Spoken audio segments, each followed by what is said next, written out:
All right. Welcome, welcome.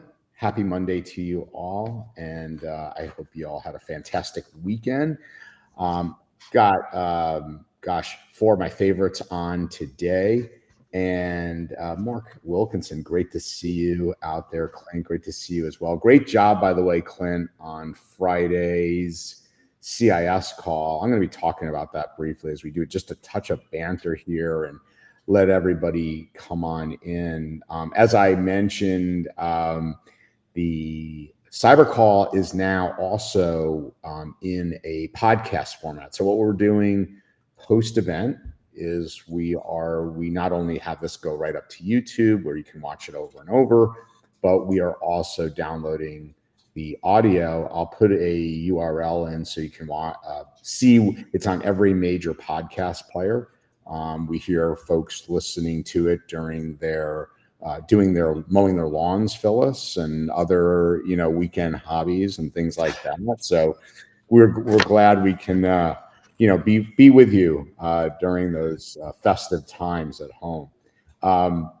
So in regards to the podcast, this week's title is Risk, Revenue, and Responsibility, the vCISO's real job. And I'll do some who's here with us. We'll do want to touch of banter and then get on into today's subject. So with us here today are David Primor. He's the CEO and founder of Cynomi. We have Brian Blakely, who's had numerous roles in the MSP space, from owning MSPs, multiple MSPs, to owning a really very successful vCISO company with a successful exit just a few years ago. And now he helps Compliance Scorecard on the professional service side as their chief risk officer. Net Lynch, welcome back to the States. You were over abroad, Italy, and all these different countries for, I think it's 78 days. So welcome back to the US. And as always, VP of Content at CIS. I'm Andrew Morgan, host of the CyberCall. So that's all that fun stuff. By the way, I'm going to put in chat real quick here for you all.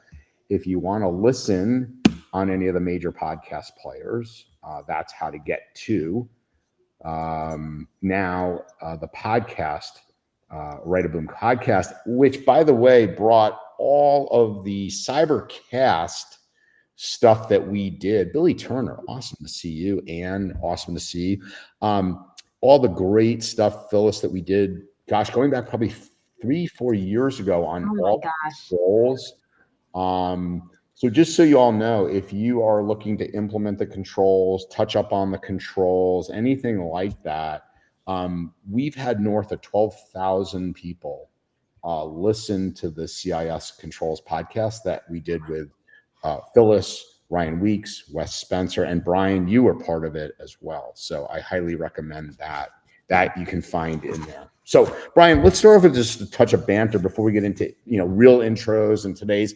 I wanted to a touch of good news in the channel. So Ingram, fully operational, which they did that pretty quickly. I was really glad to see that for them and for the channel, for the people that need to rely on Ingram. They're a massive organization that supports a huge amount of the channel. I did want to ask you, Brian, and I'll put the URL to their site, their comms site up. As somebody that has had a role as a CISO for a $50 billion fintech company, you've been in the hot seat. You've had to be in boardroom meetings that are not pleasant many times, as whether a vCISO, CISO. One of the big things is comms, right? And we talked about this last week. I just like your opinion on how the comms were in this. Are you okay with it? Did they do a good job? Would you like to see different? Like these days, as I talked about last week, this is a tenuous area because people have gone to jail in the last few years. CISOs have gone to jail. Sometimes they should. Other times they're the fall guy or gal. So I'd love your thoughts on what you're seeing here. Yeah, Andrew. And first of all, I share your sentiments in terms of genuinely being glad to see Ingram Micro back up and operational, right? I think any disruption at that scale really has a ripple effect for MSPs and really the entire supply chain. That said, I would I would I would characterize the communications as safe, perhaps heavily slanted or weighted on the legal aspects. They lack some transparency, which kind of is a ding to trust. Um, you know, I'd call them professional, but the comments and communications professional but sterile, right? I think clarity in these times and transparency are the currency, right? The phrase like unauthorized access doesn't tell me much. And working with law enforcement is again table stakes or being captain obvious. Mid-market companies and MSPs should really pay attention here. I think incidents are obviously inevitable, but trust is retained or lost during your communications. So I would counsel say what happened, what it means to your customers and what you're doing next. Ambiguity helps no one. And to own the narrative here, I think is important because if you don't own the narrative, someone else will, and they'll generally fill that in with FUD, right? Fear, uncertainty, and doubt. So that's kind of my take on the initial. Maybe there's going to be more communications later, but it felt very safe, professional, sterile, and heavily slanted towards not balancing the legal and the transparency. You want to see a couple good ones out there. I always like to know, what does good look like then? Shopify and Twilio are a couple of good ones.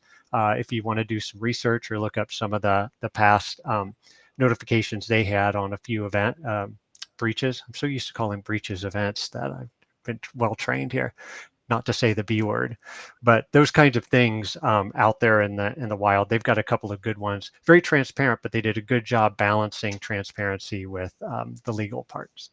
Yeah, really good insight, Brian. Also, Cloudflare, when they had theirs, they good one.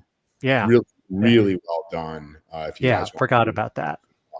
Yeah. Putting you on the spot, I didn't ask you if you wanted to comment. Again, I know you're back. Did you look at anything? And I always like to get the MSP's perspective. Did you see it? And as the MSP, what are your thoughts?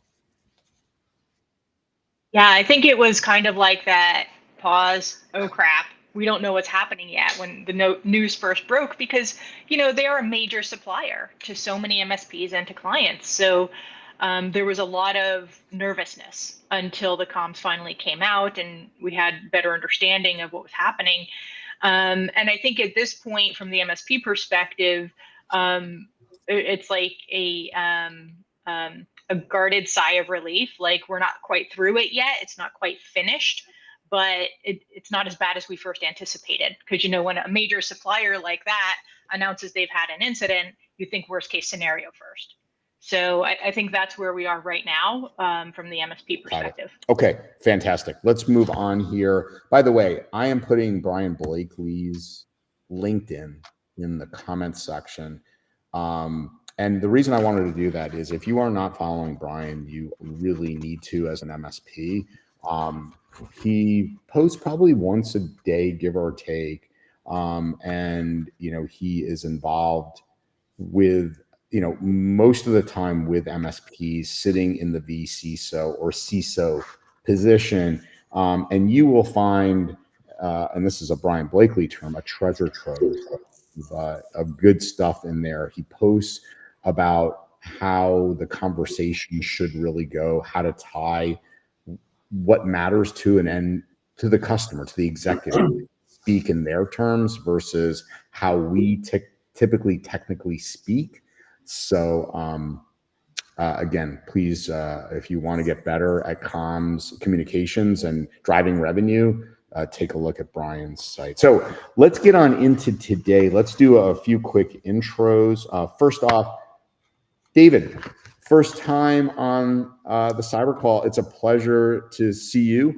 And for those that may not know you, congrats on building a phenomenal company. I mean, you guys are absolutely doing a great job, and I'm really looking forward to getting. This is a big topic today, but tell us a little about yourself, and then I'll have Brian do a quick intro, and we'll get going.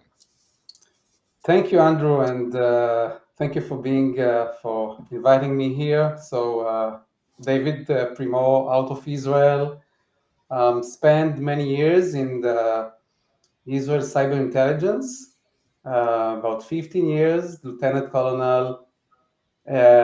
Small break in Switzerland to find the Higgs boson at CERN, the big particle accelerator. Did my PhD there. Then back to Israel and established the cybersecurity authority. I've been leading the technical group there, building the national cert, and then understanding it. I think it was after the WannaCry attack that there are so many SMBs and mid-market companies that are not well protected. And there's sometimes some foolish things and misconfiguration, and big companies have CISOs, and small companies, they don't know what to do. So I decided to establish Synomi and to help eventually MSPs and MSSPs to provide virtual CISO at scale. So very proud to be here, Andrew, and luckily we have a bunch of MSPs, and we are trying to help this community to go bigger, and of course to protect the ones that are usually not protected. Thanks for that, David. Really appreciate what you're doing. Brian, a lot of people do know you, but for those that don't, quick intro of yourself as well. Yeah, thanks, Andrew, and thanks for the plug on the LinkedIn stuff too. But hey, everyone, Brian Blakely here. Spent the last 3 decades or so, plus minus, in the trenches, really starting as an engineer, and then founding, building, growing, selling, exiting several MSPs over the years. I'll say some of the exits were more successful than others. Then evolving into kind of a full-time mid-market and portfolio company CISO for 4 years at a fintech company and several vCISO roles, really helping MSPs and SMBs and larger mid-market companies turn really security and compliance into real business value. And I'm excited to be here today again on the CyberCall. Always humbled, Andrew, when you tap me to be on the call. So thanks again for that. And this topic too, what the vCISO role really is, and really excited to kind of get into that over the next few minutes.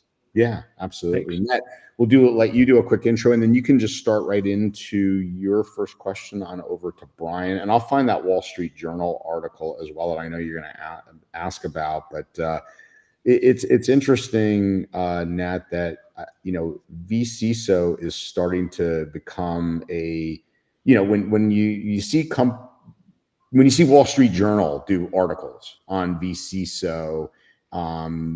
That not saying that we've reached the pinnacle, but the fact that it's becoming an adopted thing, and industry, or I should say media, is talking about it, says something. So a little bit about yourself, Net, and I'll let you take over. All right. Hi, everyone. Net Lynch. I'm the CISO at Kraft Kennedy. I've been in tech for 30 years. The last 20 or so have been in the MSP space, focusing unexclusively on client strategy, including vCIO and vCISO, and I've sat in almost every seat in an MSP, so I know this world inside and out. And one of the big game changers was that light bulb moment when I realized, wait a minute, clients don't care about features, they care about how this solves business problems. So that's kind of how I've built the services around me since then. So Brian, first question for you. So what do you think is driving this sudden momentum behind the vCISO services? Like from a regulatory shift, like the NIS2 directive that came out for business expectations. As Andrew mentioned, there was an article in the Wall Street Journal, which is normalizing this. And it's not such a situation where my IT services company is trying to sell me something. Now there's getting legitimacy behind why companies need this. So I'd love your take on it. Great question, Nat. And I went to look at that article, and it's behind a subscription gate or something. And I'm a data privacy nerd, so I'll take your word on the actual content of the Wall Street article. But it is, to Andrew's point, that it's getting that kind of visibility, I think is important to vCISO and what that means. But I think there's a few forces driving the surge for for really vCISO demand right now. I'd say it's things like regulation, business risk visibility, and this revenue pressure. So first, when I think about like regulatory expectations, they've exploded, right? From NIS2 in Europe, SEC cyber disclosure rules here in the US. Boards and executives are now personally accountable. Andrew, you mentioned that, right? And you can't outsource that liability, right? But you can outsource leadership.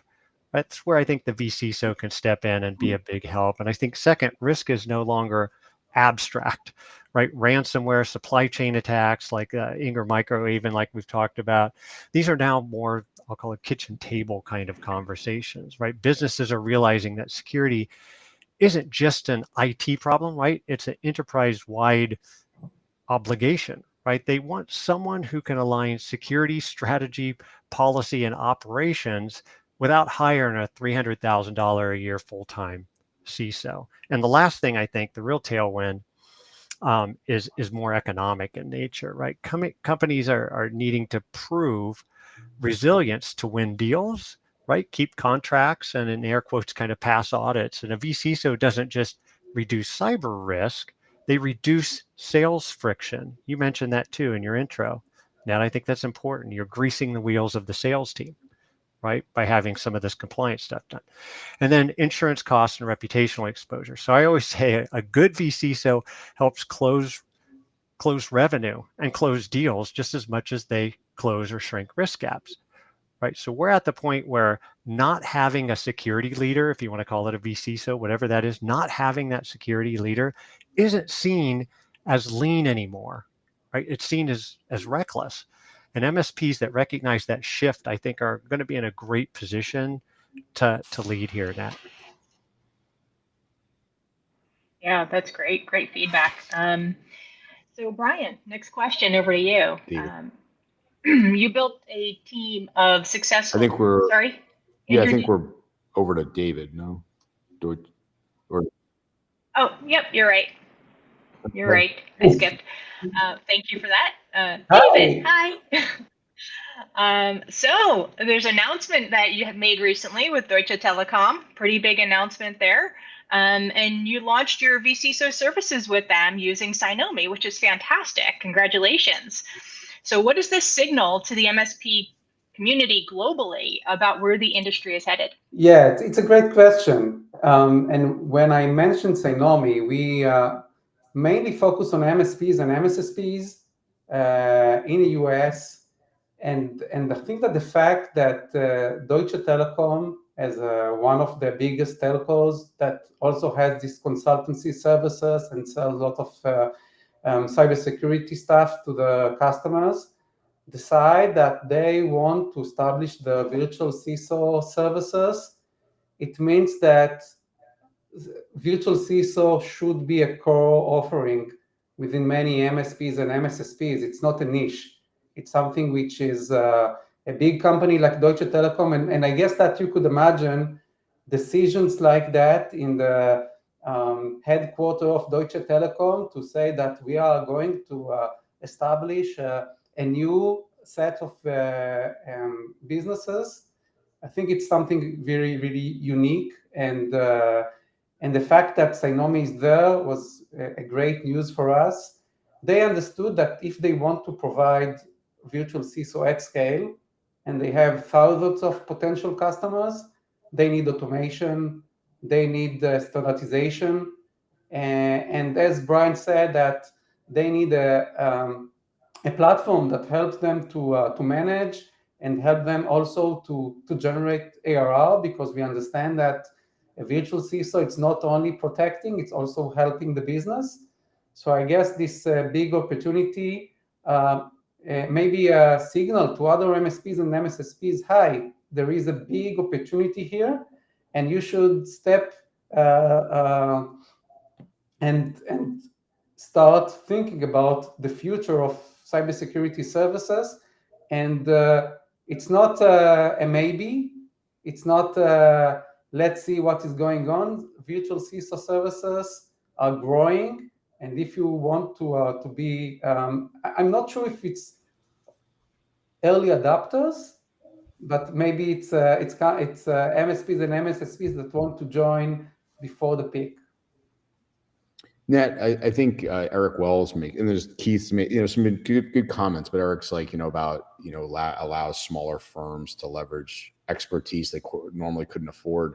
One thing that, Brian, maybe you could touch on this. You've touched on this in other sessions of the CyberCall, and I'm kind of teeing off Eric's that, these smaller organizations don't think about, their contractual obligations, things they've actually signed off on that, really could mean the difference in 40, 60, 80% of their revenue, that, whether it's compliance rolling downhill, whether it's something on breach notification, data privacy. Can you kind of maybe fill in those just quick blanks on that? Why you always dig into that area? Why is that so important for small businesses? Well, small businesses generally sell into larger ones, right? And when smaller companies do that, they usually don't have the maturity when they're reviewing that contract. We all enjoy revenue, right? And we're like, just sign the contract. But looking at your clients' customer contracts, they've agreed to all kinds of data security and data privacy requirements in there, and sometimes compliance obligations that they're in breach of. And so having that conversation, in fact, if part of your risk assessments don't involve reviewing your client's customer contracts, the contracts they engaged in, then you're missing not only risk, but you're missing golden opportunities, because a small business understands I have a contract and it's worth 50% of my revenue. And if I'm not fulfilling the obligations of that contract, I'm in breach of that contract and thus putting that revenue at risk. And so nothing's better to have that conversation, especially as an MSP that doesn't always do the best of job of articulating the value of the products and services they do. Now they can tie these products and services directly to protecting the revenue that's tied to a contract that's very tangible, and SMBs understand that, right? Because it makes a significant portion of the revenue. So instead of it being some theoretical risk, you can really tie that product or service you do to protecting their promises that your clients made to their customers.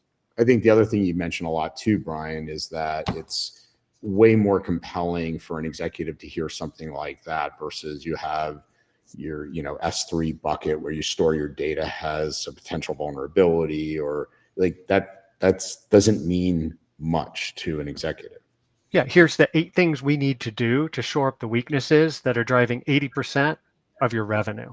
That's a different conversation, right? And then the proposals and all the stuff that has the technical stuff and all that kind of stuff, they can connect the dots to what you said earlier when you're connecting the technical jargon and stuff into something that the business can understand, consume, and react to, and resource. Right. Good. And so, sorry, Net, I get all pumped up here. Comments in there by Eric and Keith and all this good stuff. So go ahead, Net. No worries. I'm the same way. Eric Wells just joined my team at Legion, so I'm happy to see he's already having an impact. All right, Brian, next question's for you. You built a team of successful vCISOs at Cozen. What made that model work, and how did you prove ROI to clients early on? Yeah, I think anytime that you're talking about vCISO or professional services around security in general, the vCISO model we put together, I think, worked because we never led with compliance or tech or frameworks or stack. We led with the business, right? Our entire approach was built around really one simple but powerful question. And Andrew's heard me ask this a million times, right? But how does this client make money? Right? Once you understand that, security stops being theoretical, right? It becomes more intentional. And the vCISO program shouldn't be a technical gatekeeper, right? It should be a strategic operation. So focusing, what we focused on, identifying the critical business functions that drive revenue, and then map the risks that could screw up or damage or destroy those functions. Usually a client only has 2 or 3 critical business functions that drive the majority of the revenue. And that's a great place to focus. And that's what we protected. That's what you measured. And that's how we proved ROI. We didn't show up with like this laundry list of 150 controls and a bunch of audit jargon, right? You show up with leadership, right? Help clients make intentional decisions about where to invest, what not to invest in or what to skip, and how to prioritize based on business impact, not just to check a box, but to move forward faster with confidence. So we delivered security and compliance strategy and execution, I'd say, with the least amount of friction possible. That's the number 2 question you always get when you talk to a client about vCISO services. How much? But how much money is this going to cost, right? That's always part of it. But the bigger part is, what kind of friction are you going to put in my ability for my team to do their work? You're going to put in controls, and you're going to recommend all this stuff to shrink risk. But at the end of the day, how is this going to impact the business's velocity to get product out the door, the services they do? So you don't want to make security a blocker, right? A business accelerator. You want to be able to push that skinny pedal on the right and accelerate the business, and always keep, and I'll end with this, keep cost top of mind. Our promise was you'll and is even today on the pro services side, you'll never spend $1 more than you have to say secure, compliant, competitive. That's being intentional with the spend. So in the end, you can kind of prove ROI, not by reducing risk on paper, right? But by helping clients protect their revenue, win deals, right? Satisfy partners, and sleep at night knowing they're not one bad day away from a breach or a lawsuit. And I think that's the real leadership net, and what a vCISO is really supposed to do. Fantastic. David, next question's for you. Are there certain characteristics you look for in an MSP that you know will have a greater chance of success in their vCISO practice? And would you be able to share some insights on roles and processes so that all the MSPs listening can take notes on how to begin their journey if they're not already in it, or to improve their strategy? Yeah. So, of course, it's easier to start this journey by finding some MSPs that already providing some consultancy already. So it could be risk management, or some compliance as a service, or vulnerability measurements, or any type of consulting to the customers. So the step from providing some kind of consultancy or cybersecurity professional services to virtual CISO would not be a very big step. But what we see, because most of the MSPs, let's say 30%, have some kind of consultancy, and lots of MSPs are currently want to be to provide those services. Let's call them the aspiring MSPs. I think that first they should take it really seriously, because it's not easy to provide virtual CISO services. You must understand that there is some kind of investment. We believe that the ROI will come, but you must have at least somebody who or gave some consultancy services in the past, or is willing to learn very fast. I think those MSPs that are willing to use some kind of a platform that take this journey and accelerate it, it's very, very important. The second one is, it's not a niche. So so the MSP must understand from the executive point of view that it's really something that they want to invest in. They understand that there is a major potential of revenue stream, and there is involvement of the managers, as well as some champion within the MSP that is willing to take it. Lots of times we see problems of, okay, I want to establish this service, but how can I find my customers, my first customers? I think this is one of the things that holding MSPs to start building the virtual CISO services. And I guess it's the same problem with other services as well.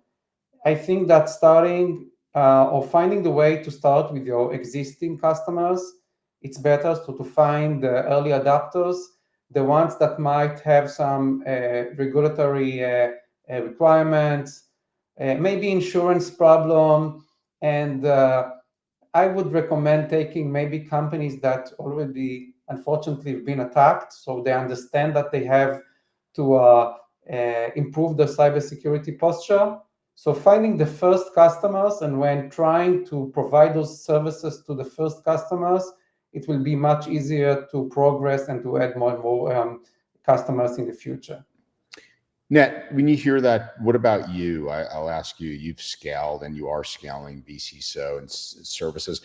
First off, what about doing it internally, the old, eat your own dog food, eat your own tacos, the whole 9 yards there. How important is that? Doing it, being able to do it yourself before scaling it out?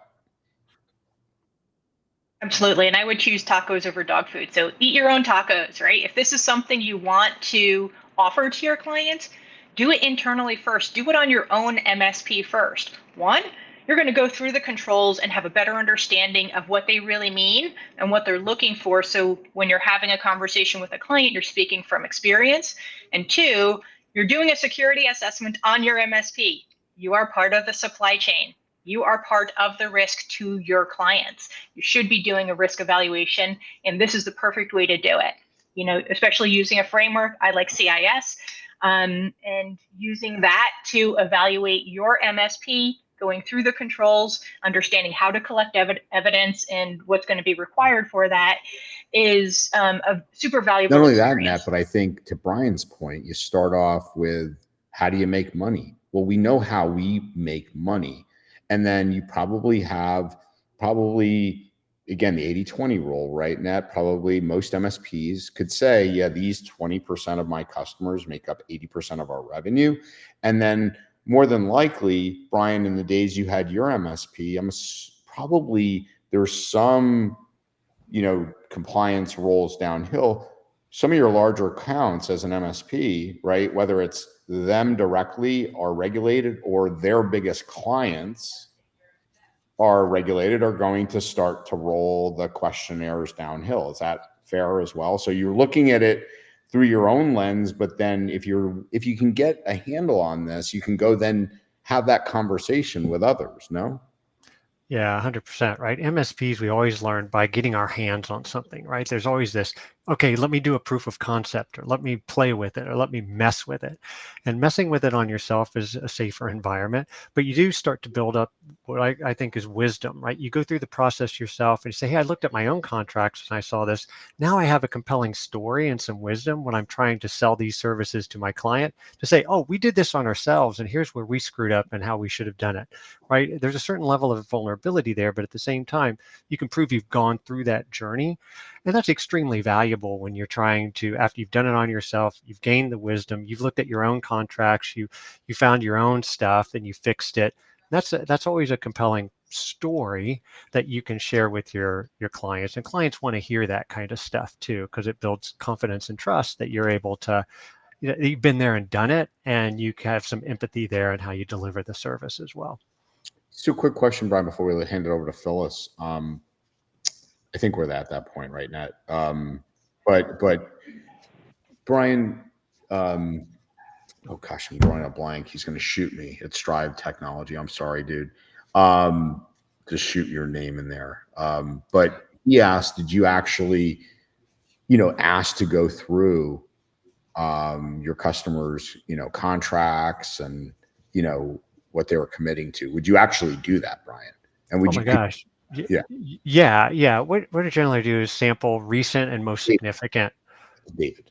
Okay. Yeah. Recent and most significant contracts that they've signed, and generally you'll have some clients that don't want to do that. And you can say, hey, let's just do a screen share. All I want to see is kind of the data security, data privacy, and compliance requirements in there. We can black out the rest, do a screen share, or you can ask them to go through. But generally speaking, if you share the why behind it, right? The why behind is, hey, I want to make sure that every dollar you spend on security and compliance is consistent with some of your obligations and promises you made to your clients. That's the why. I don't want to quote something that you don't need. And the best way to determine these are things or products or services you're going to need to shrink risk. Hey, you've got some things you agreed to in this customer contract. I'd love to see what those are. And all I care about is the data security, data privacy requirements in there. Would the incident handling fall in that as well, Brian? Or Well, that's a data security requirement oftentimes. Yeah. And our clients agree to all kinds of crap in there, in there, right? They'll agree to, for example, like they'll agree to 48 hours upon any security event, right? And it's like, hey, you can counsel your client. Say, hey, next time when you're going through this process, negotiating agreement with the client, the vCISO, we'll look at those data security and data privacy requirements, and we'll give you some areas where you may want to consider pushing back. We might want to refine that to 48 hours for any event, to 72 hours, within a confirmed data breach involving the scope of data within this agreement, right? Or something like that. You would re-lawyer that, but something to that effect, because there's no way 48 hours in every event. What are you going to do? Call your client every time that somebody clicks on a phishing email or something, right? We don't want to do that, and chances are the client doesn't want that either. So might as well get some of that right. But that's usually what you're looking for. Also, you probably want to know, like, hey, do I have the right to send down and secure? Like what right to audit? Right. Yeah. What kind of audit language is in there, right, Brian? Like, hey, clients about faint when you tell them, oh, did you know your customer has the right to call you at any time and audit you against the promises you made in this agreement? And I'll tell you, I've done everything out there from SOC 2 attestations, ISO certifications, CMMC now, FedRAMPs over the years.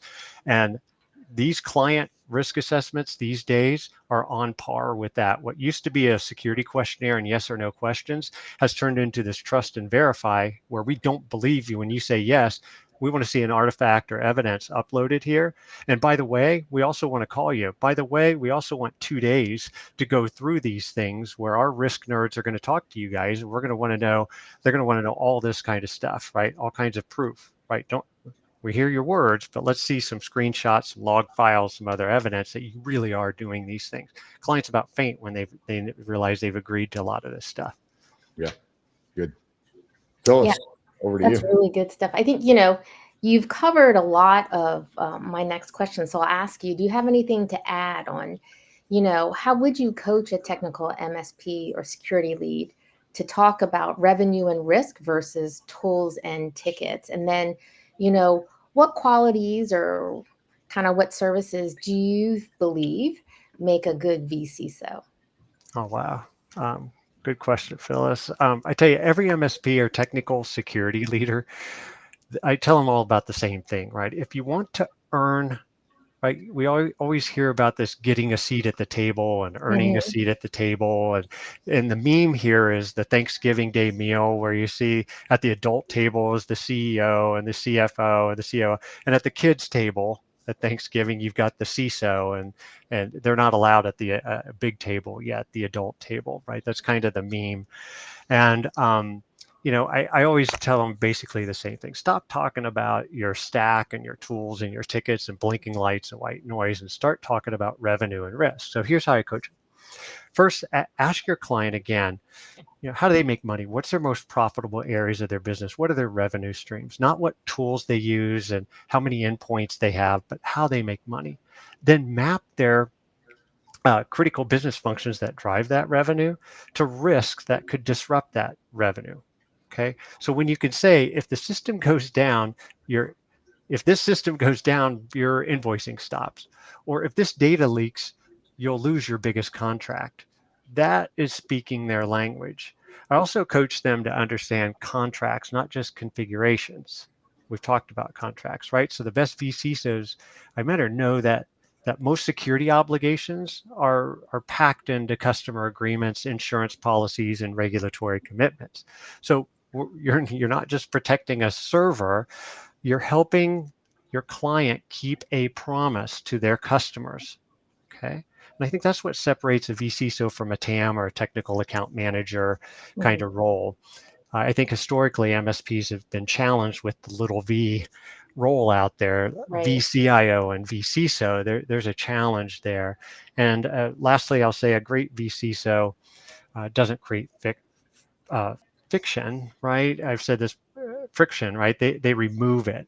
So they guide the business to make, I think, intentional, informed decisions with the least amount of disruptions. So they don't just say, do this is the control, and beat them over the head with it, right? They say, here's why this matters to your revenue, your reputation, or maybe it's your runway. So a good vCISO brings that clarity, prioritization, confidence. And a great one, they help the business spend the least amount of money necessary to be secure and compliant. I think that, Phyllis, that's value, that's leadership, and that's how we turn techs or TAMs into that almighty proverbial trusted advisor role. I think that's great because, when I was at the National Security Agency, and we always used to be, oh, if only they patched, if only they did this, what's it going to take? And at that time, we were pretty young in kind of like this cyber world and all that. And what we always tried to do was scare the bejesus out of everybody. You don't want to be the headline in the Wall Street Journal, but what you realize after years and years is you can't scare people into paying money and dedicating resources towards cyber. And so really what Brian said is you have to make the business case for them, and you have to coach them specifically. Yeah. And the only way to do that is to get to know them, right? And ask questions and listen. And you're exactly right. That's awesome. I have a question. So how long do you think an MSP should invest? Like here, you don't have a client who signed on. You're like kind of, negotiating, wooing them, showing them how great you are or whatever. Like how long? I'm not an MSP. I never owned my own business. Is this in the beginning stages? Have they already signed? Like out of curiosity, like how long do you dedicate to this process? And then you realize it's not working, or, okay, yes, it's going to work. Is that question for me, Phyllis? For you, Yeah. And when you say not working, could you share a little bit more about that? I would say maybe someone's like, well, I still just want the cheapest thing ever. Like I don't want, so often on this call, we hear, how can I get my client to pay for security? Right now, we often hear also back from Gary Pica is, well, you didn't make the right business case. And so, I'm curious, like, what is the success rate perhaps that you have, maybe not what you have, and then how much time should an MSP dedicate towards creating the case for vCISO and those services that an organization should be paying for? Yeah, in my opinion, the market's kind of fragmented for these services in 3 different areas, right? You have these people, kind of what you're talking about, Phyllis, that may never understand or get vCISO. They never see the value in it, and you're probably not going to win that case. And they might be right. Then you have this tasty top, right? I'll call it the tasty top that's just highly regulated. They get compliance. They know they need it. They have to. Then you've got this larger middle section, the meaty middle. And I think to make the business case is really getting into, if you can do that risk assessment and roadmap, and I've said this before, and I hate to sound like a broken record, but if they're even on tightest people on money, you say, hey, I've got to make sure we're intentional with your money and your budget. You don't have $1 bazillion to spend on this, and I want to make sure we get this right. And I want to make sure every dollar you spend, we can connect the dots to leadership intent and solving a business problem. I don't want to sell you a bunch of stuff that you do not need. And the best way to do that is part of the, having a risk assessment and roadmap is being able to ask the business the right questions and tease out what's important to them. Okay. And then that's usually their revenue drivers. Again, where are their profit centers? Where do they make money? And I really focus in on their hard and tight and get in there because they understand that. So everything I connect when I'm talking about risk connects the dots directly to them. And this is important. And I think a lot of us miss this, is be very specific in your conversations with your clients. And that might take a little bit of time, Phyllis, to get to know them a little bit.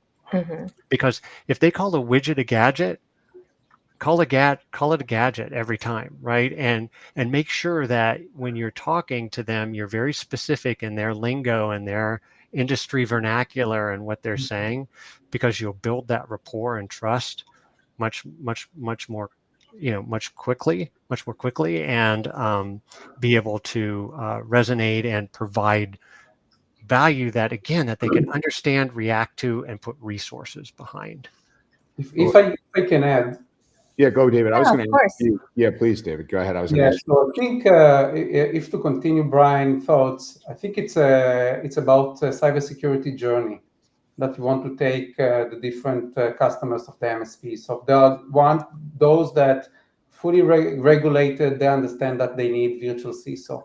But most of the customers, and I think that we understand that everyone needs to understand the risks. Every customer needs to have some kind of a roadmap.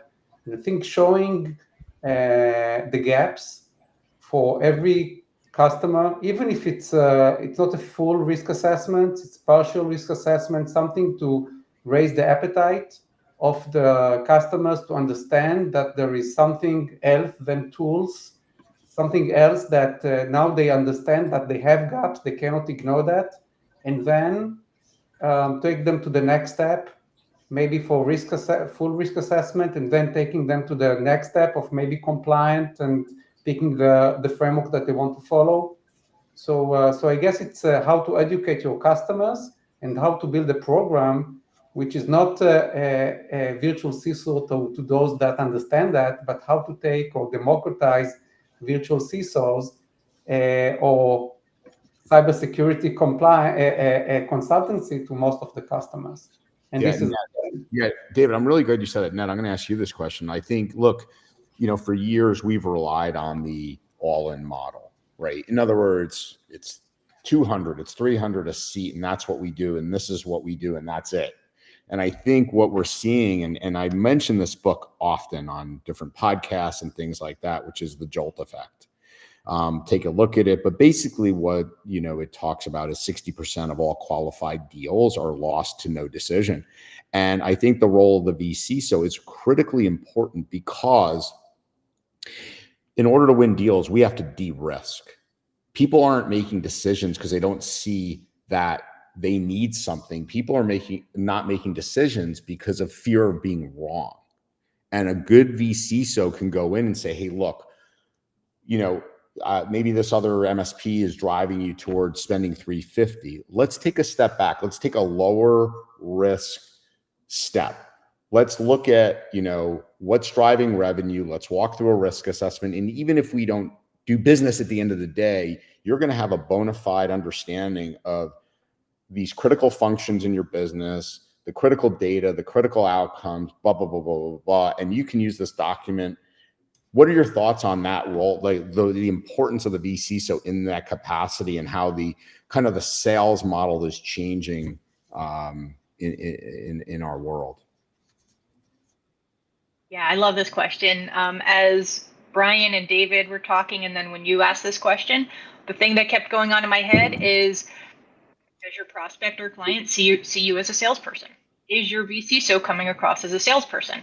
If you switch the conversation to discuss risk and have a business conversation, and I agree about having your vCISO as part of the pre-sales process, one, because you're evaluating risk, because you're taking on a certain amount of risk when you take on that client, and you're also, they're getting a sneak peek of what that relationship is going to be like. This is the expertise that the vCISO that will be taking care of you will bring to your organization.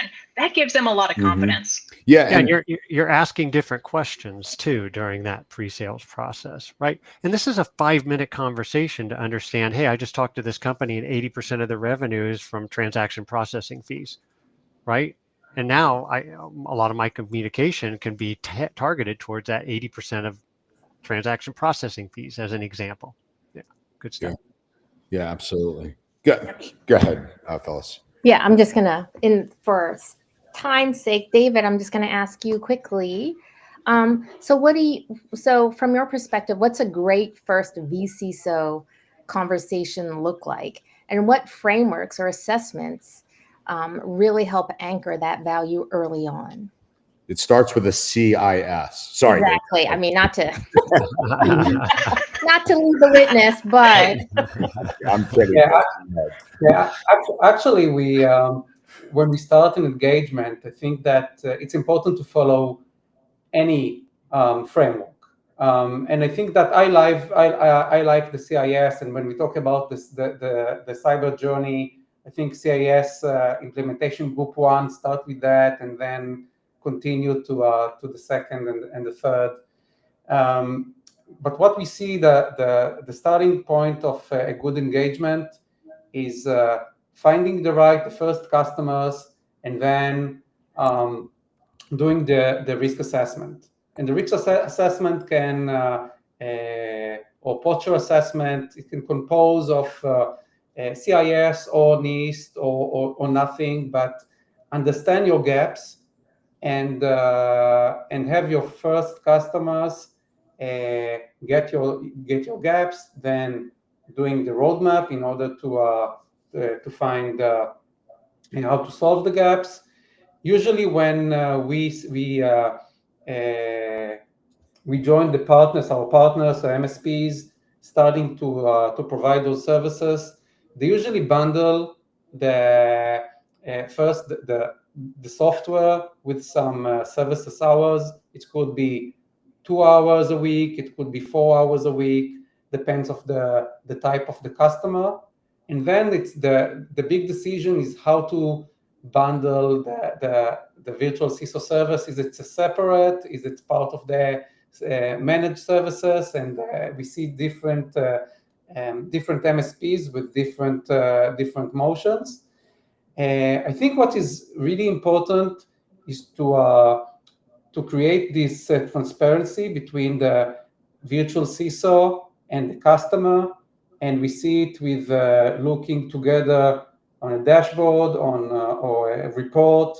And I think we see it a lot of times that this virtual CISO engagement and that started a conversation which related to risks and to your cyber posture and gaps. It helped the virtual CISO and the partners and the customers to understand what is the next steps. And then it helps the MSPs, of course, to close more deals, because when you have gaps, you have more revenue, you have a better conversation with your customers. And when we speak with a successful MSP, with Synomi, they're saying, yeah, we now we can provide virtual CISO at scale. Now we can help more customers, but now we do more business, and it's easier for us to convince the customers to add more cybersecurity services, more tools, because we have a different, I think that we talked about that, we have a different type of conversation. It's related to business, it's related to risks, and now it's easier for us to take our customers to the next stage. Matt, did you have models over the years? You've been doing this a long time, where you wish you're like, oh gosh, I wish we had did this differently. And then what have you learned over the years? Like, has there been a sweet spot now of how you approach it? Yeah, I think a lot of the mistakes could fall under the two categories of under-providing and over-providing. Because I think most MSPs have some sort of an ICP. Their average client fits a certain profile. And if you build a vCISO program that is just doing the basics, right, the clients aren't going to see the value, and they're always going to want more. And if you say, well, okay, well, we've been providing, some level of security advising for you, but now we want you to buy our premium package. Like, wait a minute, what were you doing for me before that you're not doing now, right? That you're now telling me, I thought you were doing all this, right? And we hate that question as an MSP. We fear that question. We will avoid conversations for fear of that question. And the other one is making a program that has every single thing in it that every client needs to have, but they're not ready to pay for. So you're either underpricing yourself or overpricing yourself, so that the client isn't happy in either situation.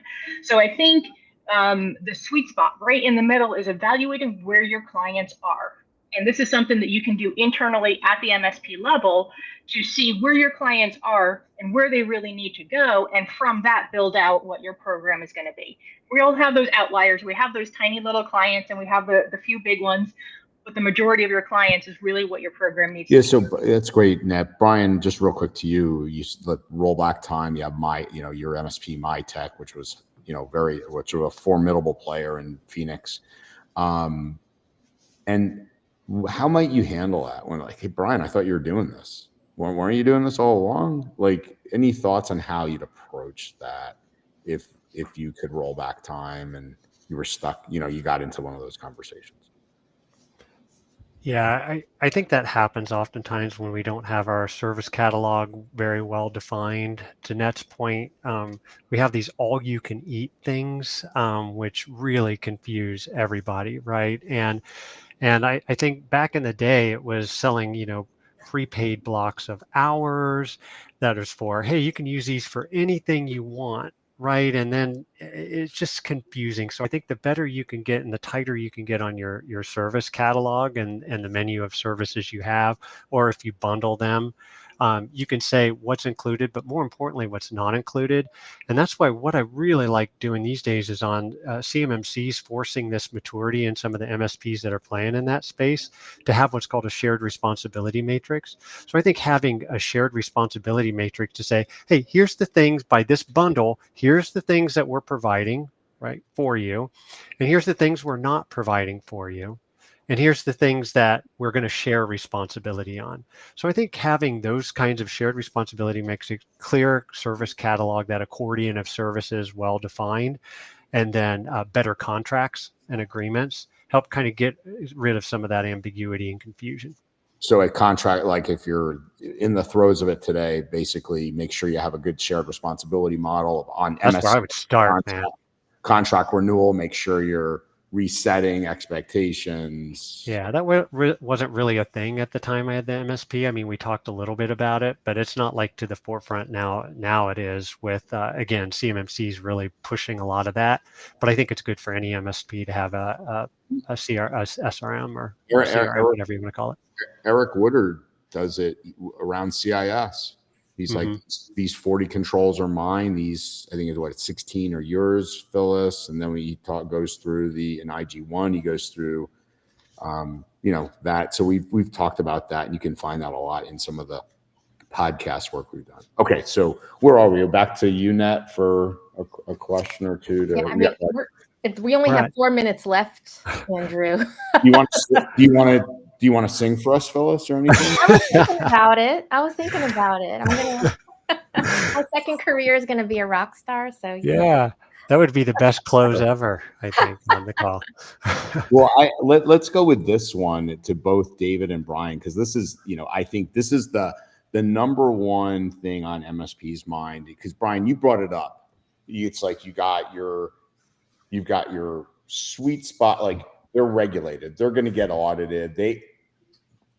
That is not I'm not saying it's not an easy conversation, but that's a conversation you can dig into. I'm regulated. Yeah. I know I've got things I have to do. The one that I want to bounce off of you and David in closing is, how do you sell your non-regulated customers in that sweet spot, right? What are you focusing on? Let's start with you, David, and then go to you, Brian, and give you each about a minute each. David, over to you. Yeah, so I guess regulation, it's all about being compliant. And when we talk about risks, it's different. So I guess that trying to take this conversation into, these are your risks, these are your gaps, this is one thing. I think that talking about insurance is another factor that might be relevant in cases which are not regulated. And the third one is third-party risk assessment, and maybe the other businesses that require you to be SOC 2 or to be ISO or anything like that, or even to show them that you are secured. So I think trying to understand the other business-related things which are not regulation, it's harder, because regulation, I think it's from Synonym point of view, 50% of it drives from regulation, but 50% are not. And I think it's possible, and it's expanding. Brian, over to you. What about third-party risk management? Kicking it off there, and is that a place to look? And what would you recommend? Yeah, or just real quick, why is a business in business? Why is an organization in business? Hopefully to make money. Correct. Okay, so if you can educate and inform your client that, hey, the vulnerabilities aren't theoretical, these aren't risks that are out there in the ether, these are connected to how you make that money. You mentioned that you have 2 or 3 critical business functions, and we need to secure those business functions, or you're not going to realize that revenue, right? So you're protecting revenue. You're not like defending a framework or having that kind of conversation because it's not relevant to them, but how they make money is, and those critical business functions, keeping those running and humming are important. And if you can articulate and find out what those pressure points are, I think that's the gold. And when you talk about third-party risk management, there is this, you cannot, as any organization out there, whether you're in a regulated industry or not, nothing builds trust faster with your new clients, right? We look at Amazon, and before we buy something on Amazon, we look at the reviews, don't we? Oh, I like that. They have 5,000 reviews and 5 stars. That's awesome. Same kind of thing, a third-party attestation or certification you get to it for a client. It enables them, right? It removes friction in their sales process. And I think having those requires a vCISO or some sort of leadership to lead them on that compliance journey. Again, as a business enabler, greasing the wheels of sales. Really good. I like the way you closed that out. So we'll be looking for all your 5-star reviews out there. Make sure you get those up on your website. For sure. But so in closing things out, thanks first off to all our attendees and in the audience. Great chat this week. Really appreciate your support. We had a great turnout today. David, thanks for joining us for our first time. You're fantastic. Brian, as always, really appreciate you coming on, sharing your wisdom. Nat as well. And Phyllis, as always, good to see you. Wishing everybody a fantastic week ahead, and stay tuned. We'll have this out on podcast probably tomorrow. So make it a great day, everybody. Take care. Bye now. Thanks all. Bye-bye.